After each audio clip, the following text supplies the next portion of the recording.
اور ظاہر سی بات اگر ہم بیمار ہو جائیں، مال نہ ہو، تو پھر آج کے زمانے میں کتنی دشواری کا ہمیں آپ کو سامنا کرنا پڑتا ہے۔ لہٰذا ہمیں مال بار بار خدا سے مانگنا چاہیے، اور یہ کہہ کے مانگنا چاہیے کہ پروردگارا، یہ مولا کائنات فرمائے، پروردگار مال دے تاکہ میں دین کی خدمت کر سکوں، اپنے لیے مت مانگی، مال دے تاکہ دین کی خدمت کر سکوں۔ تو دین کی خدمت میں اولاد کی تربیت بھی دینی واجبات میں سے عزیزان محترم۔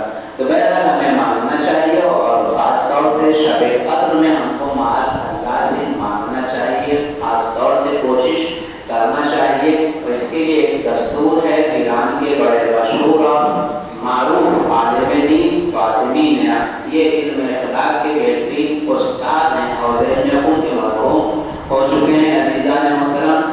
انہوں نے ایک راز بیان کیا کہ میں تم کو ایک رازوں میں سے ایک راز دیتا ہوں، مگر ایک شرط ہے کہ ہم کو بھی دعا میں یاد کرنا، اور اگر دعا میں یاد نہیں کرو گے تو تم گویا میرے ساتھ خیانت کر رہے ہو، لہذا اس عمل کو کرنا تو ان کے لیے دعا ضرور کرنا ہے۔ بہت چھوٹا سا عمل ہے، دستور العمل ہے، ہمیں اس پہ عمل کرنا ہے۔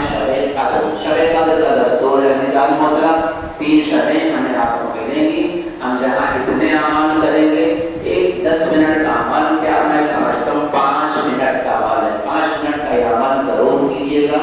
اب بقول ان کے رازوں میں سے ایک راز ہے، اور جو اللہ سے کہو گے وہ اللہ تمہیں دے دے گا۔ تو ہمیں آپ کو روزی مانگنا ہے ذات پروردگار عالم سے۔ عمل کیا ہے؟